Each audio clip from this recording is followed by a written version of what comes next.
It is the first upload of the new year, so we are celebrating Public Domain Day 2025. Now, obviously, like all things legal, this varies greatly depending on where you're at. But on January 1st, all of the things that are copywritten in a certain year or by people who have died in a certain year will lapse from being copywritten into the public domain, where anybody can use the work for profit, they can alter it however they want, and they can do things like read it out loud on a YouTube channel and not get in legal trouble for it. Yay! This year, 2025, everything that was released in the calendar year 1929 or earlier is now in the public domain. So this year we are getting Cocoa Nuts, the first Marx Brothers film, Blackmail, the first Hitchcock film with sound. There are characters that come up for copyright, but certain aspects of those characters may not quite be in the public domain yet. For instance, this year, Buck Rogers is in the public domain. A personal favorite, Tintin by Hergé, is in the public domain. And Popeye the Sailor Man. But the comic and not the animated short, so I'm not gonna sing the little Popeye the No. Plus this year we have more stuff from Disney, The Skeleton Dance. Another personal favorite and perpetual meme fodder, Rene Magritte's Treachery of Images is now in the public domain. By the way, it's not a pipe. But this is a literature channel. I know, I'm just as surprised as you are. So in literature, this year, passing into the public domain, we have Hemingway's A Farewell to Arms, The Maltese Falcon by Dashiell Hammett, although that is the novel and not the movie, Faulkner's The Sound and the Fury, and another personal favorite, Virginia Woolf's A Room of One's Own, all pass into the public domain in 2025. I think I have like half of those up there. No, I lied. It's As I Lay Dying, not Sound of the Fury, although I think As I Lay Dying comes up next year, so maybe we'll read that next year. So, initially published in 1929, as a standalone chapbook, which I don't think I've ever said that on this channel before. This week we are reading The Shout by Robert Graves. When we arrived with our bags at the asylum cricket ground, the chief medical officer whom I had met at the house where I was staying came up to shake hands. I told him I was only scoring for the Lambton team today. I had broken a finger the week before keeping wicket on a bumpy pitch. He said, "Oh, then you'll have an interesting companion." "The other scoresman?" I asked. "Crossley is the most intelligent man in the asylum," answered the doctor. "A wide reader, first-class chess player, and so on. He seems to have traveled all over the world. He's been sent here for delusions.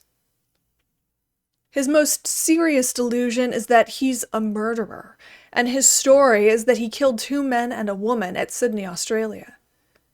The other delusion, which is more humorous, is that his soul is split in pieces, whatever that means.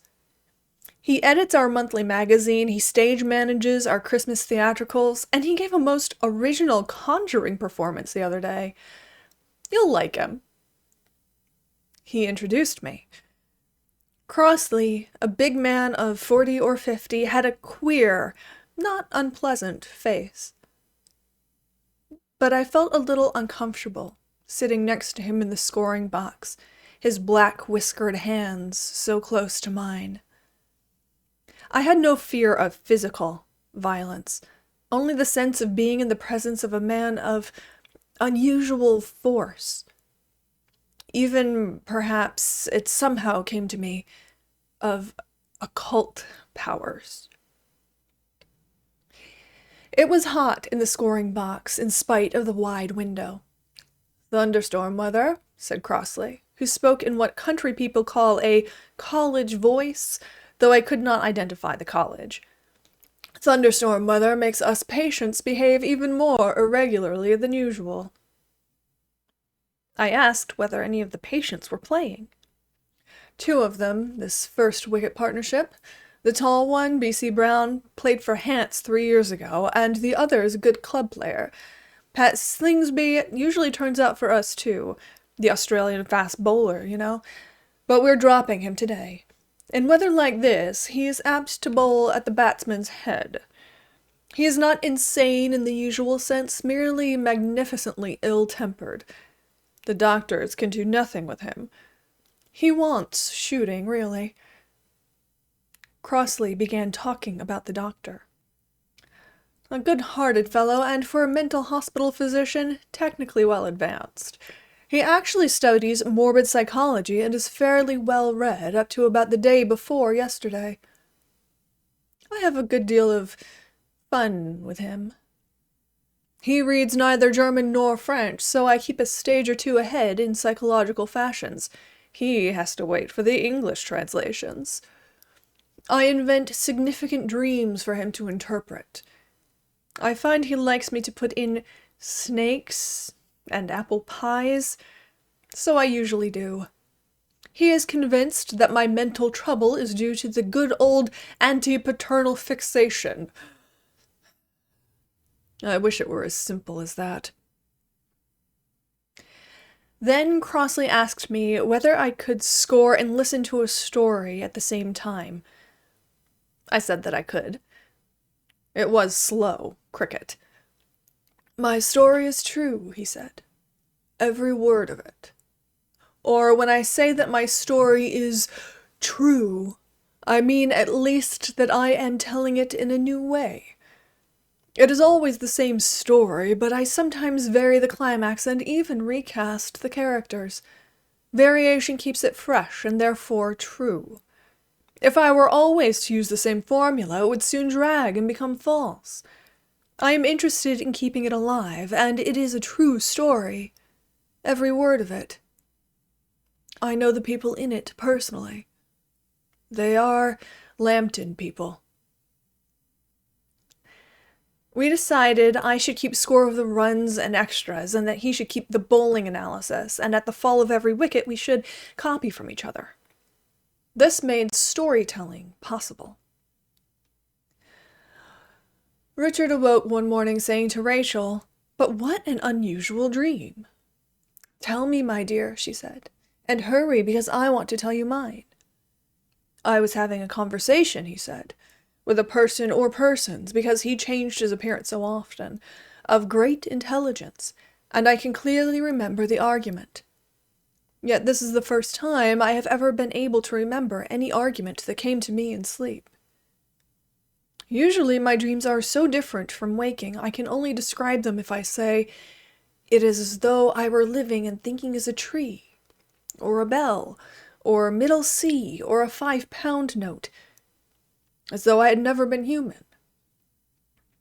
Life there is sometimes rich for me and sometimes poor, but I repeat in every case so different that if I were to say, I had a conversation, or I was in love, or I hear music, or I was angry, it would be as far from the fact as if I tried to explain a problem of philosophy, as Rabelais Panurge did to Thamast, merely by grimacing with my eyes and lips. It is much the same with me, she said. I think when I am asleep I become perhaps a stone, with all the natural appetites and convictions of a stone. Senseless as a stone is a proverb, but there may be more sense in a stone, more sensibility, more sensitivity, more sentiment, more sensibleness, than in many men and women. And no less sensuality, she added thoughtfully. It was Sunday morning, so they could lie in bed, their arms about each other without troubling about the time, and they were childless, so breakfast could wait. He told her that in his dream he was walking in the sand hills with this person, or persons, who said to him, "These sand hills are part of neither sea before us nor the grass links behind us, and are not related to the mountains beyond the links. They are of themselves. A man walking on the sand hills soon knows this by the tang of the air, and if he were to refrain from eating and drinking, from sleeping and speaking, from thinking and desiring, he could continue among them forever without change. There is no life and no death in the sand hills. Anything might happen in the sand hills. Rachel said that this was nonsense, and asked, "But what was the argument? Hurry up." He said it was about the whereabouts of the soul, but that now she had put it out of his head by hurrying him. All he now remembered was that the man was first Japanese, then Italian, finally a kangaroo. In return, she eagerly told her dream, gabbling over the words. "I was walking in the sand hills. There were rabbits there, too. How does that tally with what he said of life and death? I saw the man and you walking arm in arm toward me, and I ran from you both, and I noticed he had a black silk handkerchief. He ran after me, and my shoe buckle came off, and I could not wait to pick it up. I left it lying, and he stooped and put it into his pocket." "How do you know it was the same man?" he asked. "Because," she said, laughing, "he had a black face and wore a blue coat like that picture of Captain Cook, and because it was the sand hills." He said, kissing her neck, "We not only live together and talk together and sleep together, but it seems we now even dream together." So they laughed. Then he got up and brought her breakfast. At about 11:30, she said, "Go out now for a walk, my dear, and bring home something for me to think about, and then be back in time for dinner at 1:00. It was a hot morning in the middle of May, and he went out through the wood and struck the coast road, which after half a mile led into Lambton. "Do you know Lambton well?" asked Crossley. "No," I said. "I'm only here for the holidays, staying with friends." He went 100 yards along the coast road, but then turned off and went across the links, thinking of Rachel, and watching the blue butterflies, and looking at the heath roses and thyme, and thinking of her again, and how strange it was that they could be so near each other, and then taking a pinch of gorse flower and smelling it, considering the smell, and thinking, if she should die, what would become of me? And taking a slate from a low wall and skimming it across the pond and thinking, I'm a clumsy fellow to be her husband. And walking toward the sand hills, then edging away again, perhaps half in fear of meeting the person of their dream, and at last making a half-circle to the old church beyond Lambton at the foot of the mountain. The morning service was over, and the people were out by the cromlechs behind the church, walking in 2s and 3s, as the custom was, on the smooth turf. The squire was talking in a loud voice about King Charles the Martyr, a great man, a very great man, but betrayed by those he loved best. And the doctor was arguing about organ music with the rector. There was a group of children playing ball. Throw it here, Elsie. No, to me, Elsie, Elsie, Elsie. Then the rector appeared and pocketed the ball and said it was Sunday. They should have remembered. When he was gone, they made faces after him. Presently, a stranger came up and asked permission to sit down beside Richard. They began to talk. The stranger had been to the church service and wished to discuss the sermon. The text had been the immortality of the soul, the last of a series of sermons that had begun at Easter. He said that he could not grant the preacher's premise that the soul is continually resident in the body. Why should this be so? What duty did the soul perform in the daily routine task of the body? The soul was neither the brain, nor the lungs, nor the stomach, nor the heart, nor the mind, nor the imagination.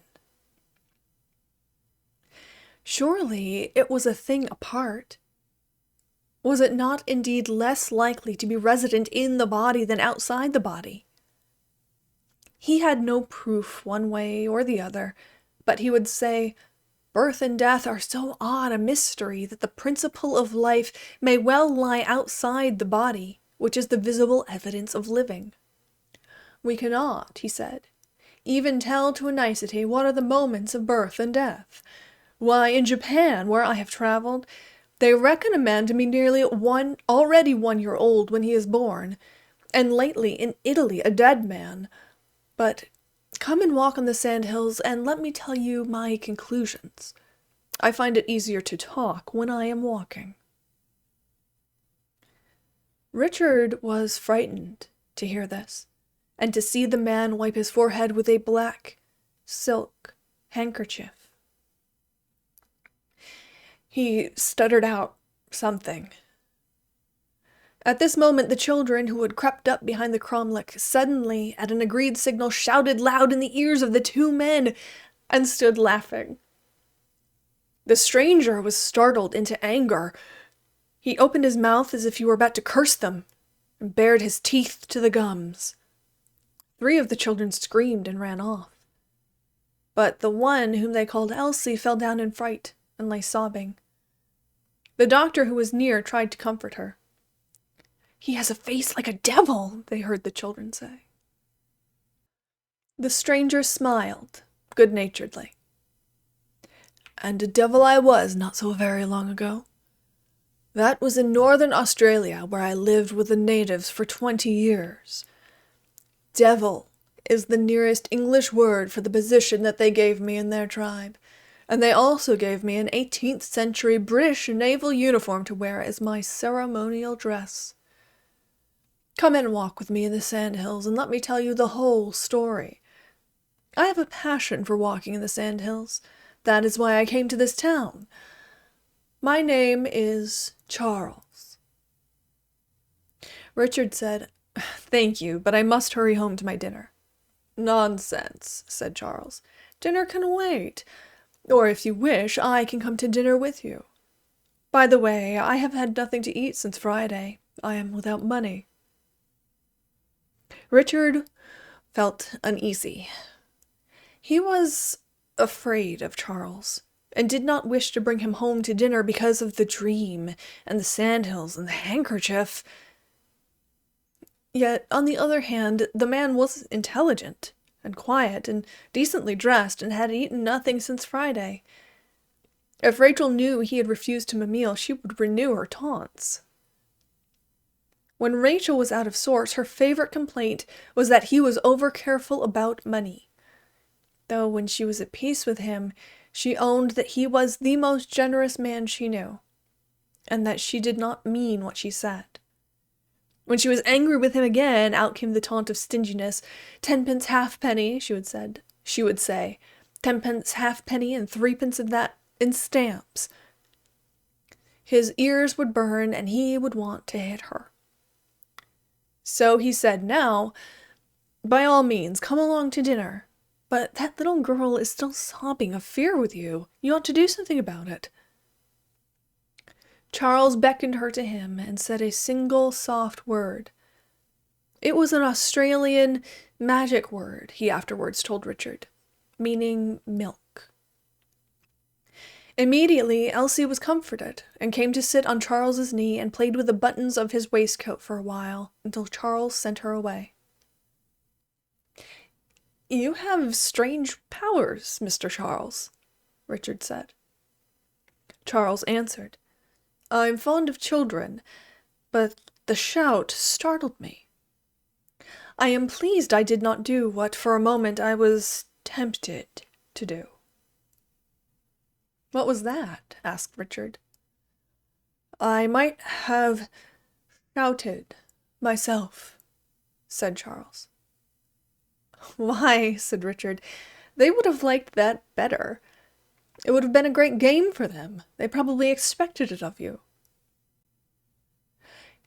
"If I had shouted," said Charles, My shout would have either killed them outright or sent them mad. Probably it would have killed them, for they were standing close. Richard smiled, a little foolishly. He did not know whether or not he was expected to laugh, for Charles spoke so gravely and carefully. So he said, "Indeed, what kind of shout would that be? Let me hear you shout." "It is not only children who would be hurt by my shout," Charles said. "Men can be sent raving mad by it. The strongest even would be flung to the ground. It is a magic shout I learned from the chief devil of the Northern Territory. I took 18 years to perfect it, and yet I have used it in all no more than 5 times." Richard was so confused in his mind with the dream and the handkerchief and the words spoken to Elsie, he did not know what to say. So he muttered, "I'll give you £50 now to clear the cromlechs with a shout." "I see that you do not believe me," Charles said. "Perhaps you had never before heard of the terror shout." Richard considered and said, "Well, I have read of the hero shout, which the ancient Irish warriors used that would drive armies backwards. And did not Hector, the Trojan, have a terrible shout? And there were sudden shouts in the woods of Greece. They were ascribed to the god Pan, and would infect men with the madness of fear. From this legend, indeed, the word panic has come into the English language. And I remember another shout in the Mabinogion, the story of Lud and Levis. It was a shriek that was heard on every May Eve, and went through all hearts, and so scared them that the men lost their hue and their strength, and the women their children, and the youths and maidens their senses, and the animals and trees and the earth and the waters were left barren. But it was caused by a dragon." "It must have been a British magician of the Dragon clan," said Charles. "I belonged to the Kangaroos." "Yes, that tallies. The effect is not exactly given, but near enough." They reached the house at 1 o'clock, and Rachel was at the door, the dinner ready. "Rachel," said Richard, "here is Mr. Charles to dinner. Mr. Charles is a great traveler."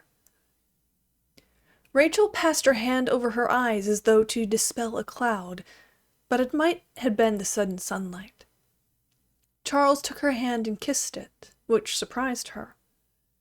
Rachel was graceful, small, with eyes unusually blue for the blackness of her hair, delicate in her movements, and with a voice rather low-pitched. She had a freakish sense of humor. "You would like Rachel," said Crossley. "She visits me here sometimes." Of Charles it would be difficult to say one thing or another. He was of middle age, and tall, his hair gray, his face never still for a moment, his eyes large and bright, sometimes yellow, sometimes brown, sometimes gray. His voice changed its tone and accent with the subject. His hands were brown and hairy at the back, the nails well cared for. Of Richard, it is enough to say that he was a musician, not a strong man, but a lucky one. Luck was his strength. After dinner, Charles and Richard washed the dishes together, and Richard suddenly asked Charles if he would let him hear the shout, for he thought he could not have peace of mind until he had heard it. So horrible a thing was surely worse to think about than to hear, for now he believed in the shout. Charles stopped washing up, mop in hand. "As you wish," said he. "But I have warned you what a shout it is. And if I shout, it must be in a lonely place where nobody else can hear. And I shall not shout in the 2nd degree, the degree which kills certainly, but in the 1st, which terrifies only. And when you want me to stop, put your hands to your ears." "Agreed," said Richard. "I have never yet shouted to satisfy an idle curiosity," said Charles. "But only when in danger of my life from enemies, and once when I was alone in the desert without food or drink. Then I was forced to shout for food." Richard thought, "Well, at least I'm a lucky man, and my luck will be good enough even for this." "I'm not afraid," he told Charles. "We will walk out on the sand hills tomorrow early," Charles said, "when nobody is stirring, and I will shout. You say you are not afraid." But Richard was very much afraid. And what made his fear worse was that somehow he could not talk to Rachel and tell her of it.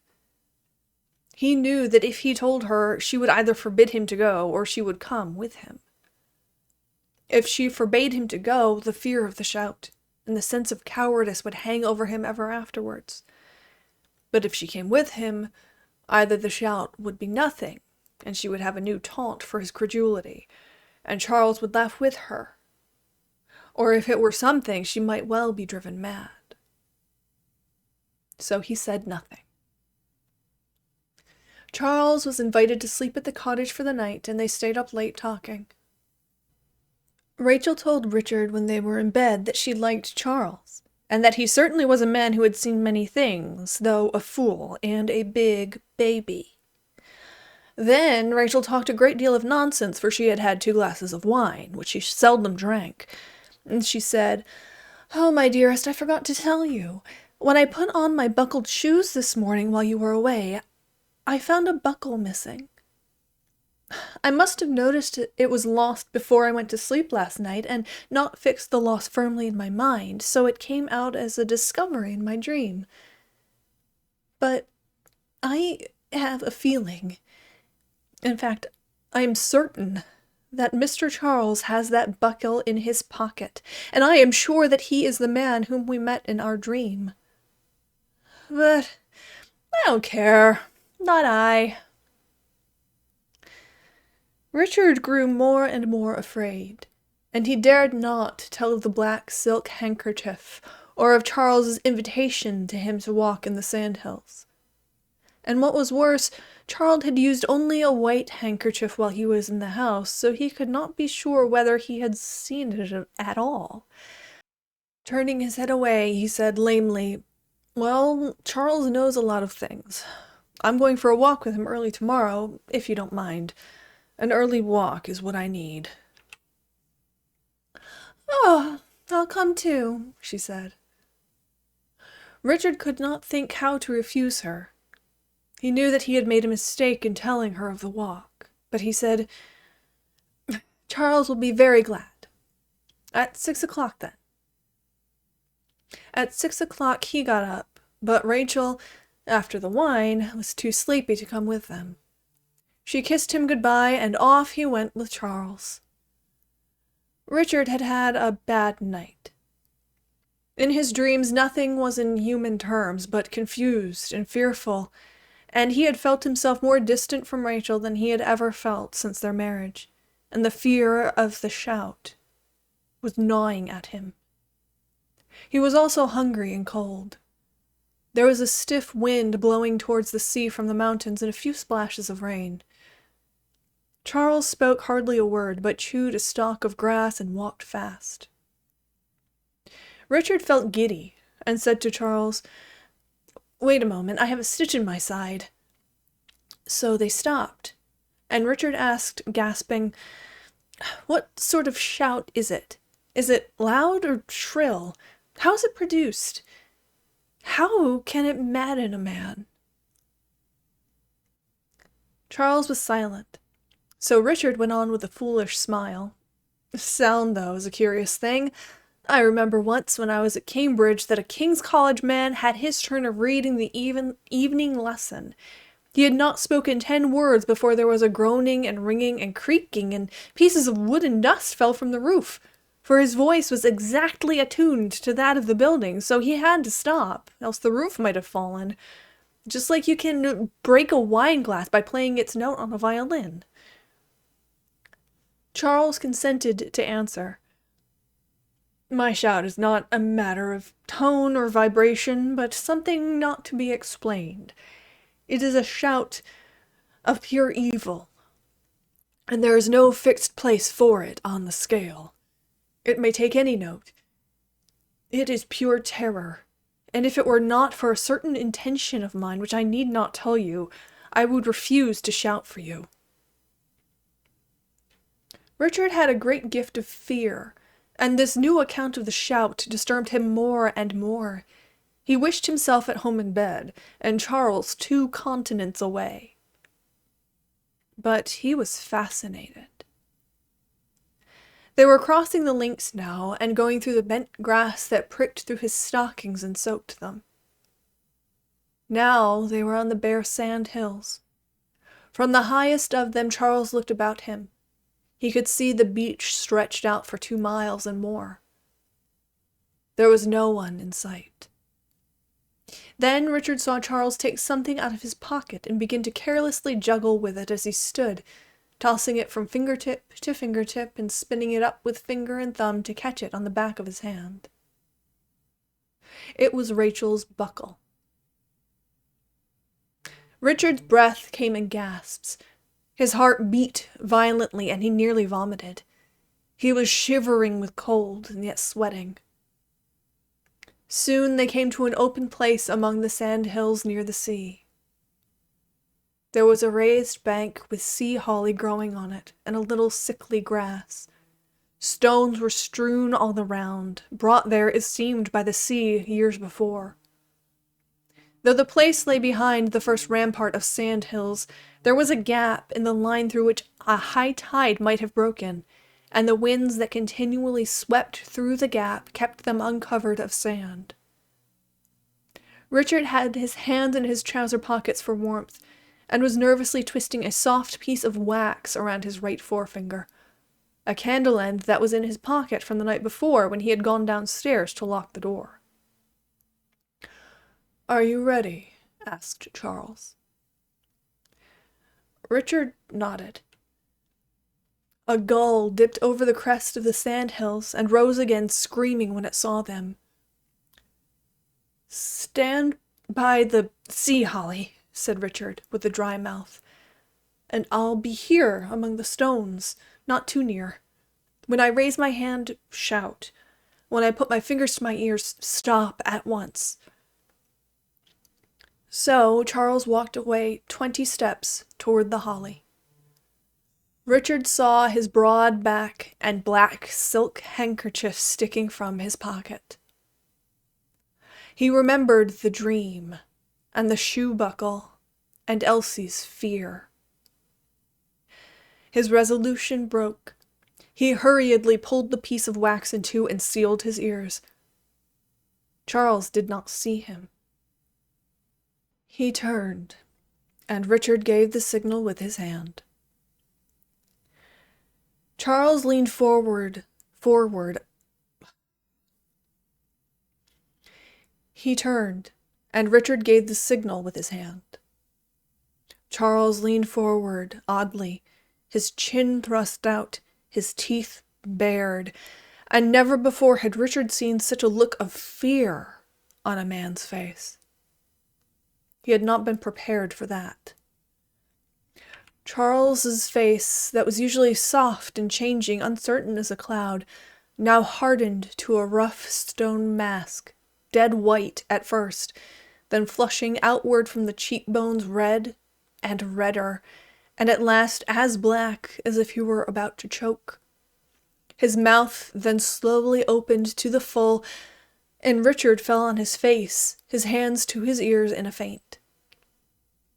When he came to himself, he was lying alone among the stones. He sat up, wondering numbly whether he had been there long. He felt very weak and sick, with a chill on his heart that was worse than the chill of his body.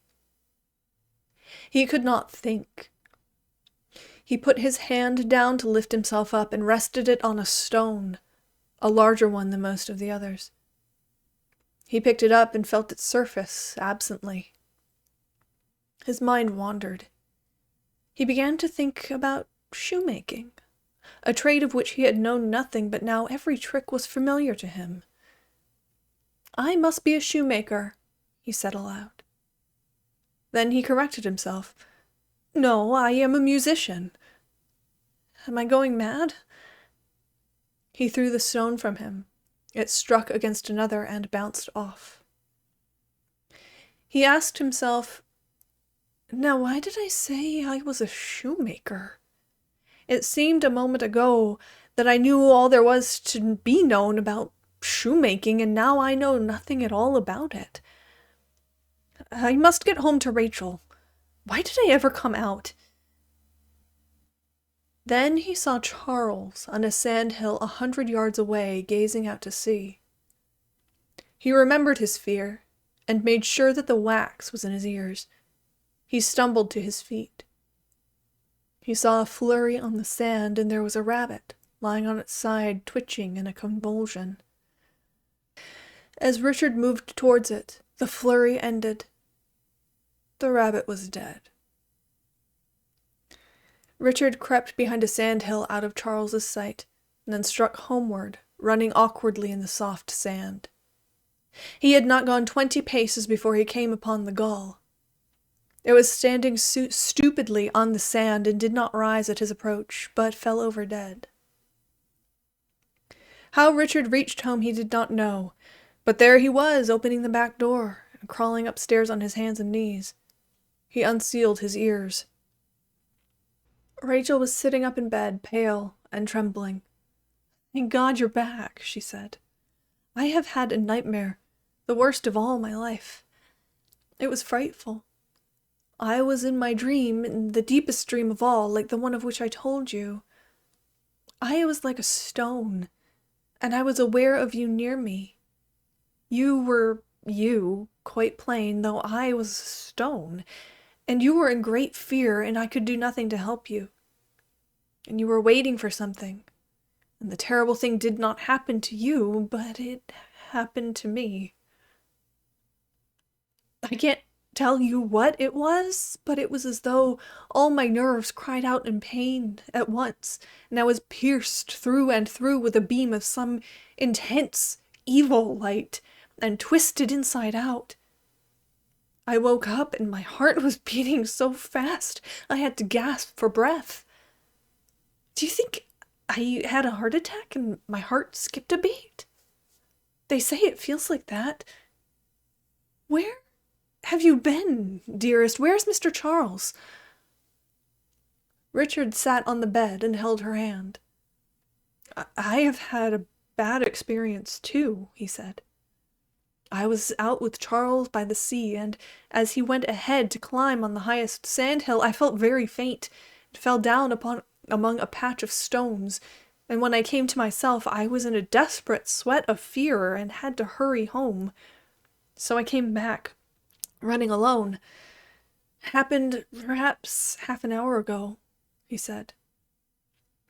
He did not tell her more.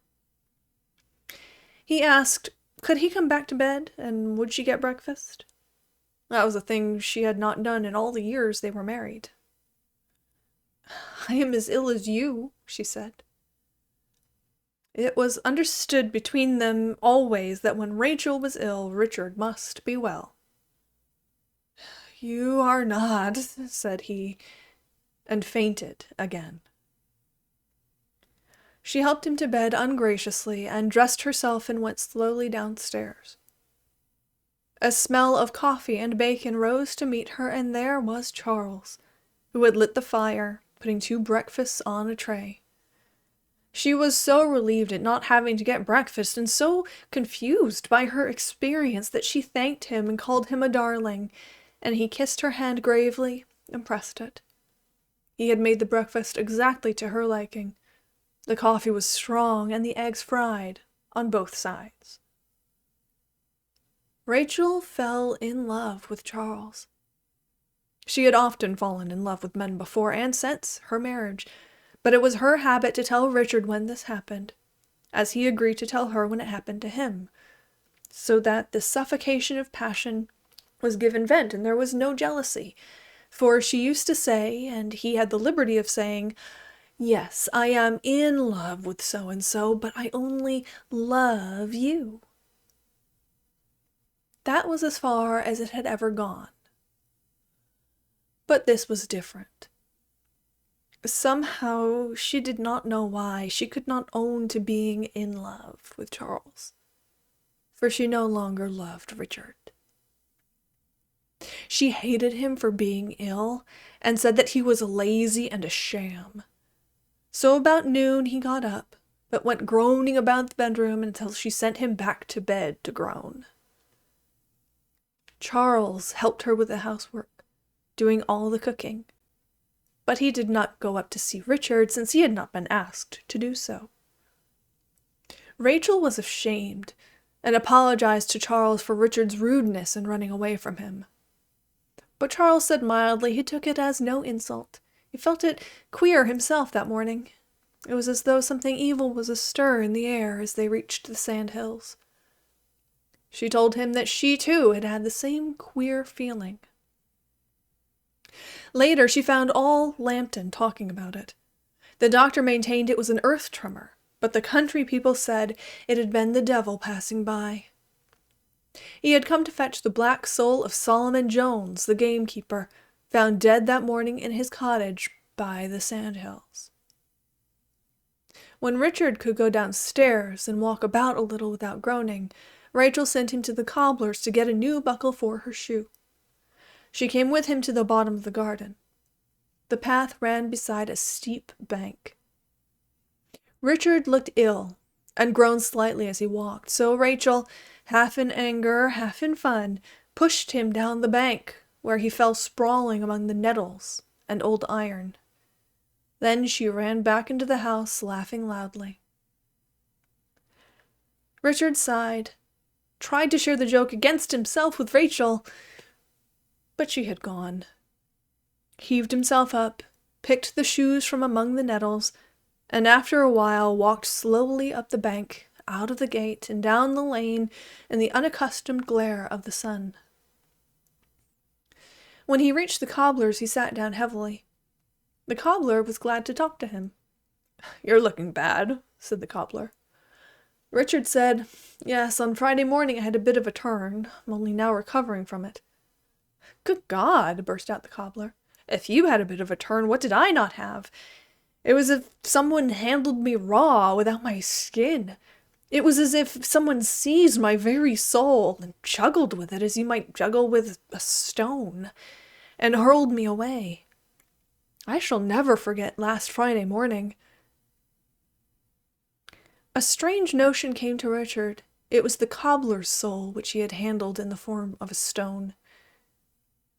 It may be, he thought, that the souls of every man and woman and child in Lambton are lying there. But he said nothing about this, and asked for a buckle and went home. Rachel was ready with a kiss and a joke. He might have kept silent, for his silence always made Rachel ashamed. But, he thought, why make her ashamed? From shame she goes to self-justification and picks a quarrel over something else, and it's 10 times worse. I'll be cheerful and accept the joke. He was unhappy. And Charles was established in the house, gentle-voiced, hard-working, and continually taking Richard's part against Rachel's scoffing. This was galling because Rachel did not resent it. "The next part of the story," said crossly, "is the comic relief, an account of how Richard went again to the sandhills, to the heap of stones, and identified the souls of the doctor and rector, the doctor's because it was shaped like a whiskey bottle, and the rector's because it was as black as original sin, and how he proved to himself that the notion was not fanciful. But I will skip that, and come to the point where Rachel 2 days later suddenly became affectionate and loved Richard, she said, more than ever before.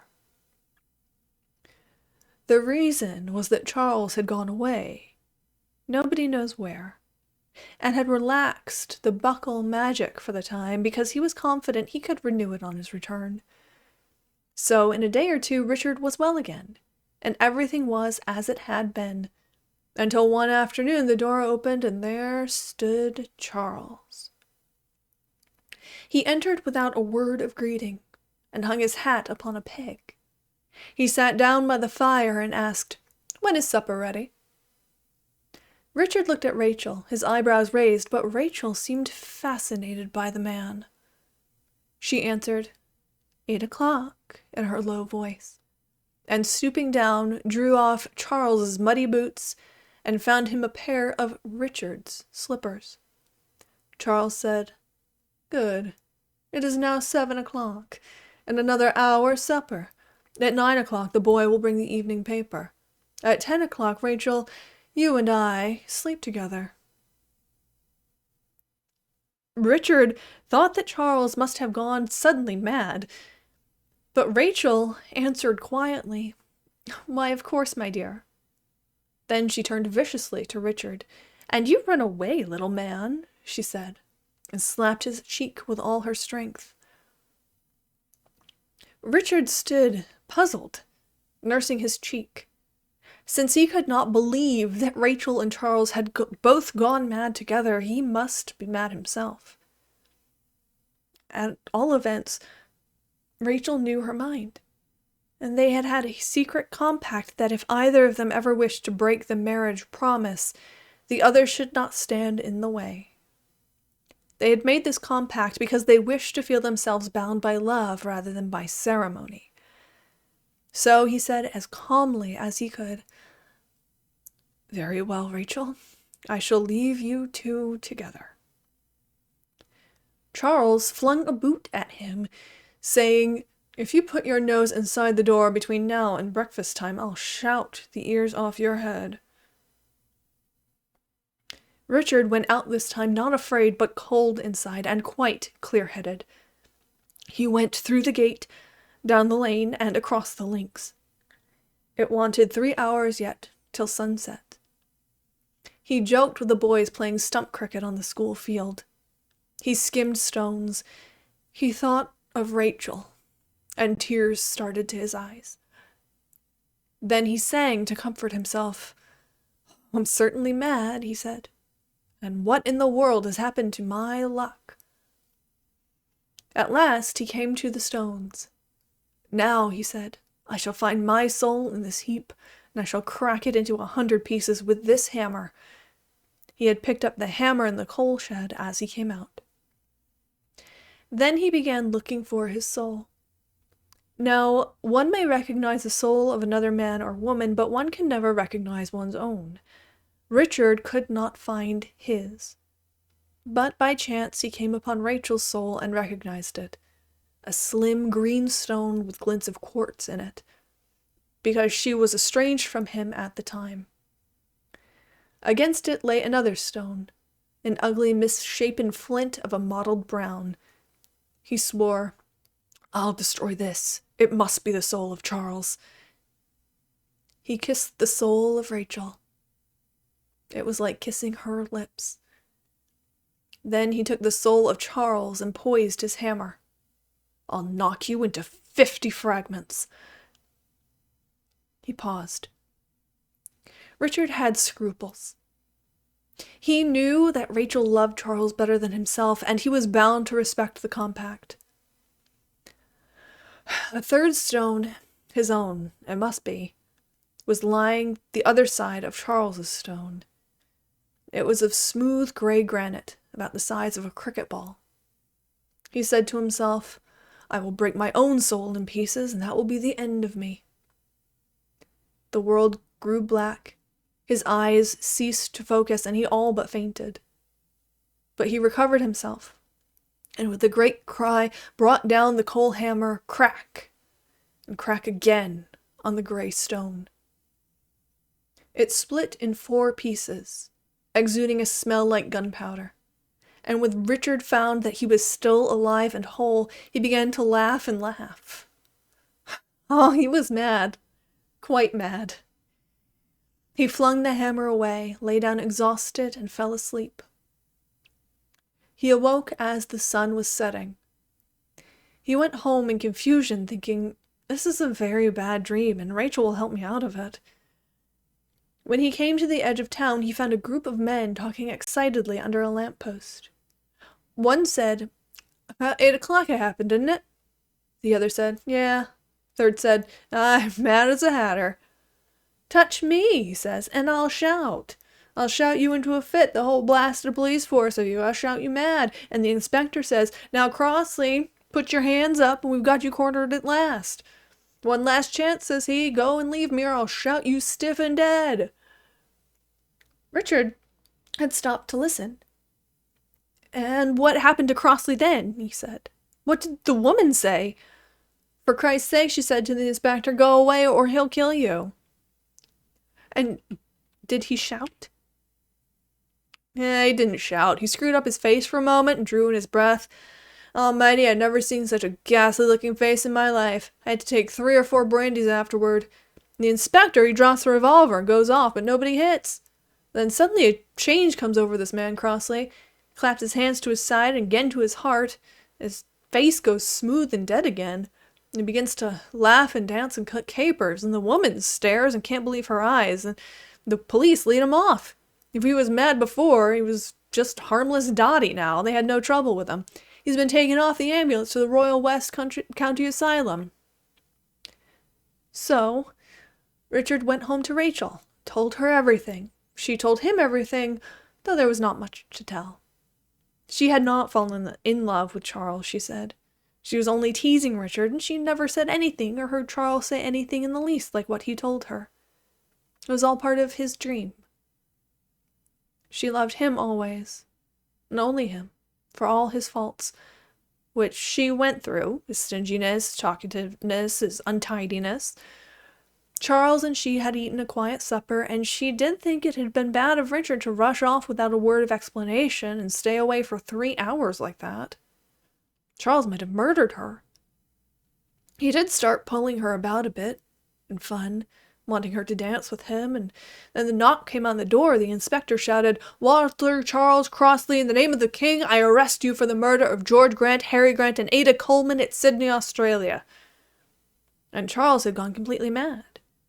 He had pulled out a shoe buckle and said to it, hold her for me. And then he had told the police to go away or he'd shout them dead. After that he made a dreadful face at them and went to pieces altogether. He was rather a nice man. I liked his face so much and feel so sorry for him. Did you like that story? Asked Crossley. Yes, said I, busy scoring. A Milesian tale of the best. Lucius Apuleius, I congratulate you. Crossley turned to me with a troubled face and hands clenched, trembling. Every word of it is true, he said. Crossley's soul was cracked in 4 pieces, and I'm a madman. Oh, I don't blame Richard and Rachel. They are a pleasant, loving pair of fools, and I never wish them any harm. They often visit me here. In any case, now that my soul lies broken in pieces, my powers are gone. Only one thing remains to me, he said, and that is my shout. I had been so busy scoring and listening to the story at the same time that I had not noticed the immense bank of black cloud that swam up until it spread across the sun and darkened the whole sky. Warm drops of rain fell. A flash of lightning dazzled us, and with it came a smashing clap of thunder. In a moment all was confusion. Down came a drenching rain, the cricketers dashed for cover, the lunatics began to scream, bellow, and fight.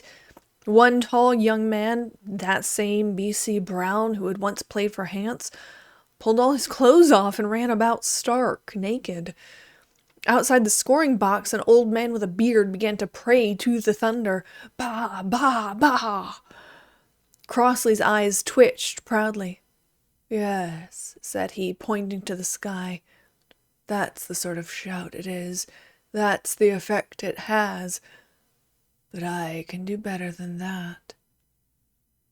Then his face fell suddenly, and he became childishly unhappy and anxious. Oh, dear God, he said. He'll shout at me again, Crossley will. He'll freeze my marrow. The rain was rattling on the tin roof so that I could hardly hear him. Another flash, another clap of thunder, even louder than the first. But that's only the 2nd degree, he shouted in my ear. It's the first that kills. Oh, he said, don't you understand? He smiled foolishly. I'm Richard now, and Crossley will kill me.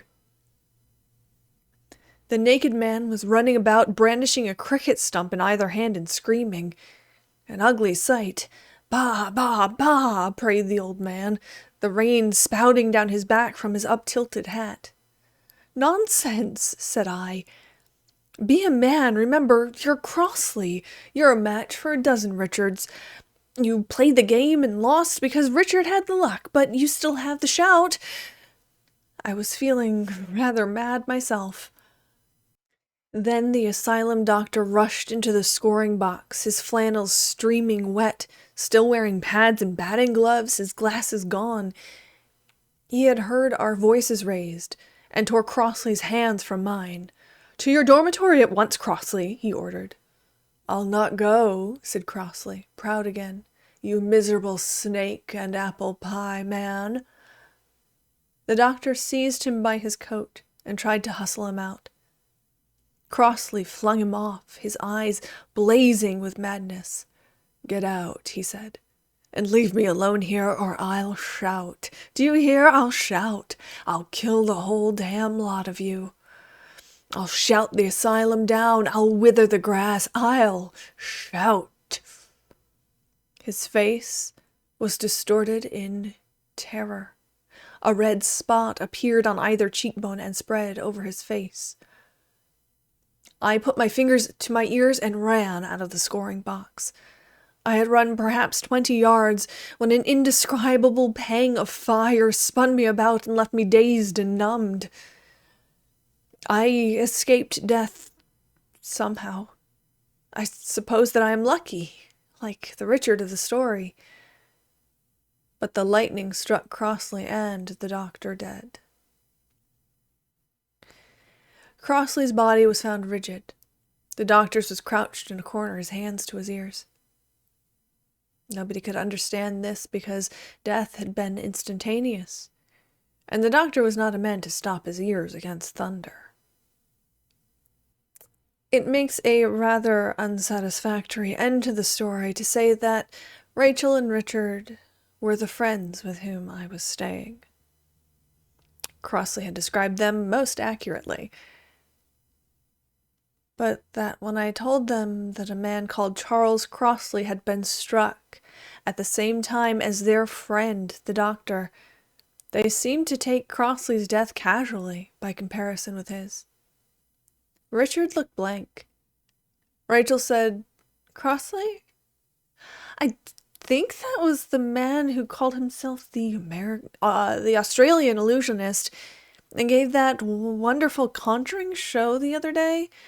He had practically no apparatus but a black silk handkerchief. I liked his face so much. Oh, and Richard didn't like it at all. No, I couldn't stand the way he looked at you all the time, Richard said. The end.